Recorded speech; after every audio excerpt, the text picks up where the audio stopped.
this is Dodger and you're watching my show.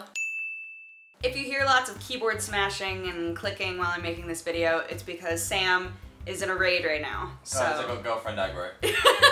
There's a lot going on. There's a lot happening in this room right now, but you know, we do it as a team, right? My soothing voice will help you with this raid, right? We just wiped. For our first piece of news, for any of you who are super into Funko Pop dolls, I don't really understand the whole collector's aspect of that, but we have some pop dolls in our house. They're cute. I mean, I would never collect them is the thing, and I would never keep the boxes. Like, I'm just not that sort of person. But I did buy a couple of the World of Warcraft ones as gifts for two lovely people in my life.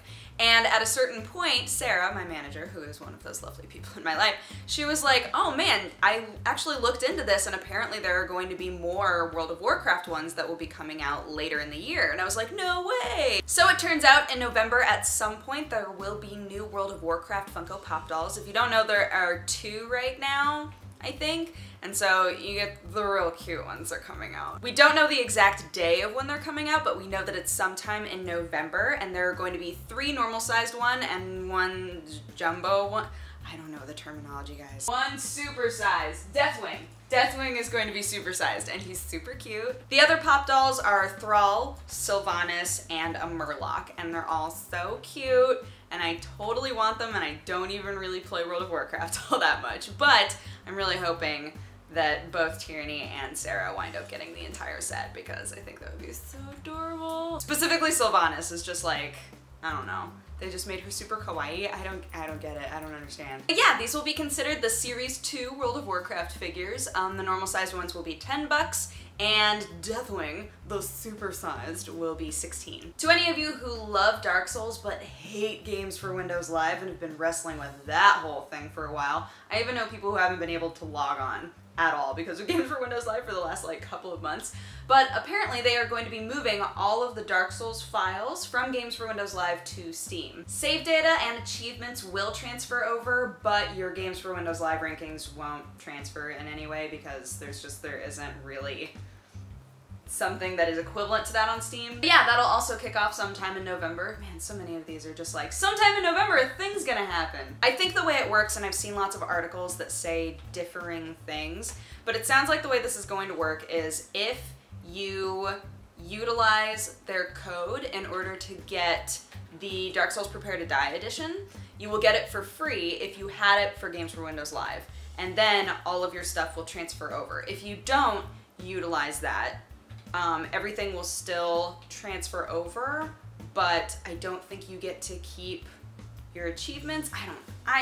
Guys, every website says something totally different, so I'm not entirely sure the way that this is going to work, but the big point is that nobody's gonna have to mess with Games for Windows Live ever again. Is gonna go die somewhere. For any of you Smash Brothers fiends, there was a Nintendo Direct stream where they talked about Smash Brothers on the Wii U. They're boasting their best visuals ever, which is probably pretty good, because they are also boasting 8-player simultaneous brawls. As a person who does not play Smash, I don't feel as much of the furious excitement as many of my friends do, but I mean, going from 4 to 8 sounds pretty cool. Honestly, the announcement that I've heard people talking about the most in kind of a sort of way is that you can have Mewtwo in the game, but only if you own both, if you have the 3DS version and the Wii U version. So a lot of people are in that weird rebellious mindset where they're like, well, whatever, I'm just not gonna buy the Wii U version then because I don't need it. Guys, this game is gonna be beautiful. Like, there's a reason.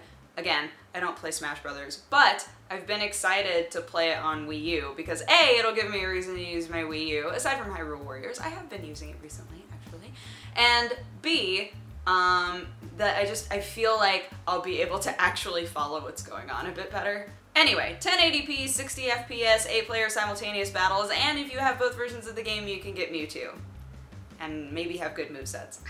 Speaking of fighting games, I am so irritated. I'm so God, I'm just so frustrated in my little heart. But first I'll set the stage for you. So basically, Ultra Street Fighter 4 is coming out with a costume pack, and I was super excited about it because the concept art looks beautiful. The costume pack is a animal pack. It like turns everybody into their spirit animals or whatnot. So like Dudley's a bulldog and Ryu is a wolf, and they look awesome. The way that the art is drawn just gets you so jazzed about it. But then, okay, look. Everybody's like a full-on animal, right? And then there's Cammy, who is the fox character, and she's just Cammy with fox ears. Lazy. So lazy. It's as though they told the whole team to go out and get Halloween costumes, and Cammy came back and was like, guys, I don't know, the only option I had was sexy fox, so I guess that's what I'm doing. Like, just let her look like if everybody else, like there's an octopus. If everybody else is gonna look like full-on animals, including an octopus, just let the girls just be animals with the guys. I don't understand. I don't understand what happened there. I don't know. And some of you are going to say, Dodger, this is a very strange thing for you to be really upset about. Look, equality. I honestly just feel like in the concept art, they look so cool. The way that they've drawn all of the characters as animals, you're like, yeah, this is gonna be awesome. Like, this is gonna be so visually cool to play. And meanwhile, Cammy is my favorite animal in the world, and she's just gonna look like Cammy. I'm so bummed. Again, we don't know when that costume pack is coming out, but you should take a look at the concept art. Actually, I've probably shown the concept art on this video. You've seen the concept art. Isn't it cool? I know. Aren't you bummed with me? Say yes. So it's been no secret that they've had some issues porting Hearthstone to Android and iPhone. And they just keep saying, you know, it's difficult. It's really strange trying to get it to work on there. It's a smaller screen. It's a different UI.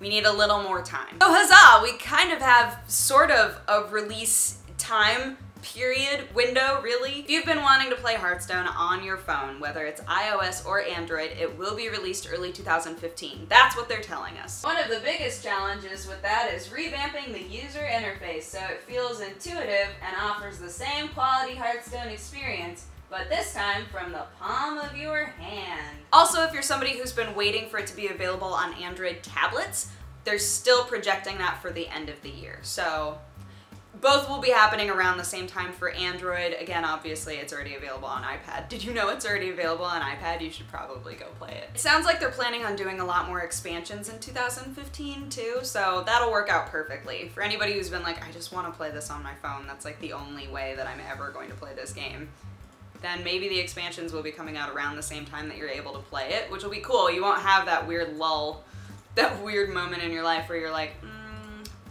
I'm gonna do something else. As a final bit of news for any of you who are excited about SharePlay, it is supposedly coming out October 28th, and if you don't know what SharePlay is, it's like a PlayStation virtual couch thing. Okay, so basically, apparently here's how it works. A lot of journalists got their hands on this and they're able to kind of mess around with it and tell us what it's like, so I'll try to regurgitate that to you. Basically, if you have PlayStation Plus, you can create a SharePlay session. Each session is 1 hour, and you and one other person who has a PlayStation can connect with it.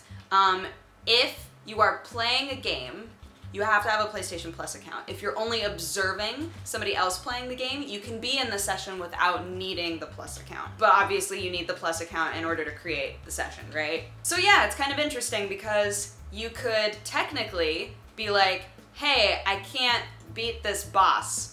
Can you beat this boss for me? And then create a SharePlay session, and then your friend could play your game for you. Or if you have a multiplayer game, you can be like, yo, dog, let's go into a virtual couch SharePlay session, because I'm sure you'll say it as though you're in a commercial.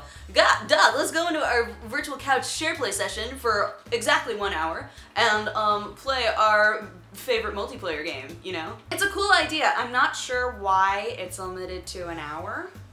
I think that that's kind of interesting. I've been trying to figure out what would be the benefits of it only being an hour for Sony. I guess like that way you can't be like, all right, we have a session that's going on literally forever where any of our, oh man, actually this would be awesome. Like if you could just have a SharePlay session going all the time, and then anybody who wants to, if they're home and around, can just like play whatever game all of you have been playing together, right? So like, say that you're playing an RPG and you all make this pact where it's like, if you've got a few minutes, just sit and grind a little, right?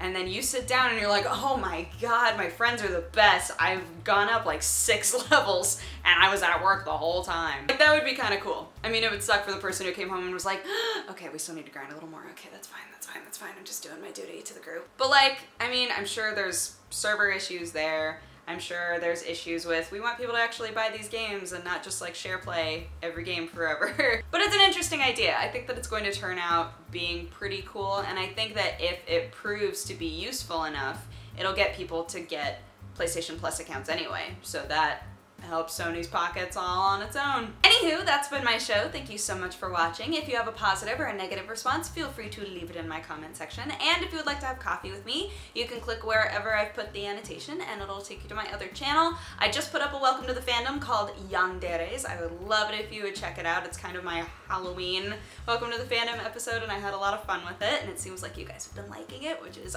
awesome. But yeah, I hope you guys have had an amazing weekend, and I will talk to you guys again next time. Bye-bye! Mwah! We just wiped.